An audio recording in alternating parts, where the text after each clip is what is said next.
Ya Bapa di surga, kembali dengan sukacita. Siang hari ini kami mau membaca Alkitab. Urapi kami dan kuasa Roh Kudus-Mu, untuk kami mengerti memahaminya.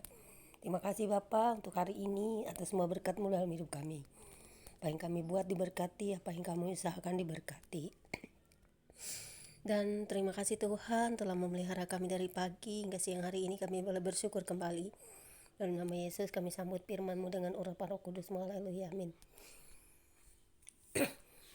Pembacaan Alkitab siang hari ini terambil dari kitab Filemon 1 ayat 1 hingga dengan ayat yang ke-25. Dan Filemon 1 ayat 1 hingga dengan ayat yang ketiga dengan perikop surat Paulus kepada Filemon, perikopnya salam yang berbunyi demikian. Dari Paulus, seorang hukuman karena Kristus Yesus, dan dari Timotius, saudara kita, kepada Filemon yang kekasih, teman sekerja kami, dan kepada Apfia, saudara perempuan kita, dan kepada Arkipus, teman seperjuangan kita, dan kepada jemaat di rumahmu. Kasih karunia dan damai sejahtera dari Allah Bapa kita dan dari Tuhan Yesus Kristus menyertai kamu. Kemudian Filemon 1 ayat 4 hingga dengan ayat yang ke-7 dengan perikop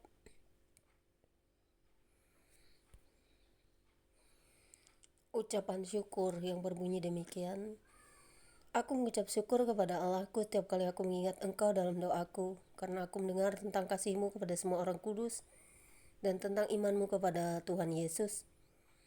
Dan aku berdoa agar persekutuan-Mu di dalam iman turut mengerjakan pengetahuan akan yang baik di antara kita untuk Kristus. Dari kasih-Mu sudah kuperoleh kegembiraan besar dan kekuatan, sebab hati orang-orang kudus telah Kau hiburkan, saudaraku. Kemudian Filemon 1 ayat 8 hingga dengan ayat yang ke-22 dengan perikop permintaan Paulus kepada Filemon mengenai Onesimus yang berbunyi demikian. Karena itu, sekalipun di dalam Kristus, aku mempunyai kebebasan penuh untuk memerintahkan kepadamu apa yang harus engkau lakukan. Tetapi mengingat kasih-Mu itu, lebih baik aku memintanya daripadamu. Aku, Paulus yang sudah menjadi tua, lagi pula sekarang dipenjarakan karena Kristus Yesus, mengajukan permintaan kepadamu mengenai anakku yang kudapat selagi aku dalam penjara, yakni Onesimus. Dulu memang dia tidak berguna bagimu, tetapi sekarang sangat berguna baik bagimu maupun bagiku. Dia aku suruh kembali kepadamu. Dia, yaitu buah hatiku. Sebenarnya aku mau menahan dia di sini sebagai gantimu untuk melayani aku selama aku dipenjarakan karena Injil. Tetapi tanpa persetujuanmu aku tidak mau berbuat sesuatu supaya yang baik itu jangan engkau lakukan seolah-olah dengan paksa, melainkan dengan sukarela. Sebab mungkin karena itulah dia dipisahkan sejenak daripadamu, supaya engkau dapat menerimanya untuk selama-lamanya. Bukan lagi sebagai hamba, melainkan lebih daripada hamba, yaitu sebagai saudara yang kekasih. Bagiku sudah demikian, apalagi bagimu, baik secara manusia maupun di dalam Tuhan. Kalau engkau menganggap aku temanmu seiman, terimalah dia seperti aku sendiri. Dan kalau dia sudah merugikan engkau ataupun berhutang padamu, tangguhkanlah semuanya itu kepadaku. Aku, Paulus, menjaminnya dengan tulisan tanganku sendiri.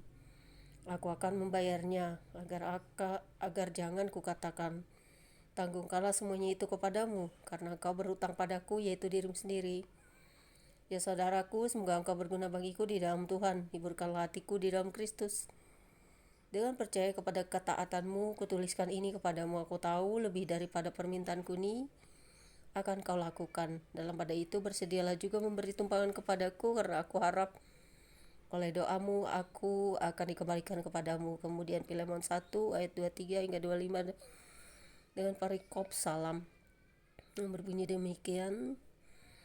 Salam kepadamu dari Epafras, temanku sepenjara karena Kristus Yesus, dan dari Markus, Aristarkus, Demas, dan Lukas, teman-teman sekerjaku. Kasih karunia Tuhan Yesus Kristus menyertai roh kamu. Demikianlah pembacaan Alkitab siang hari ini. Kiranya kasih setia damai sejahtera Tuhan Yesus Kristus selalu melingkupi kehidupan kita yang ada di dunia ini, di semesta ini, dimanapun kita berada. Dan biarlah firman ini akan selalu kita renungkan dalam hidup kita, supaya kita dapat kuat melalui semua masalah dalam hidup kita, dan juga kita dapat dikuatkan karena akhir-akhir ini semakin banyak berita ataupun kejahatan di dunia ini. Biarlah Tuhan Yesus Kristus yang selalu menjaga memelihara kita dengan roh-Nya yang kudus, dan kita semua dikuatkan dalam roh dan kebenaran. Karena firman-Nya kita selalu menjadi anak-anak yang akan kuat, karena ada Kristus dan firman-Nya yang selalu hidup di dalam kita. Haleluya, demikianlah pembacaan kitab kita. Terima kasih Bapa, amin. Tuhan Yesus memberkati. God bless you all.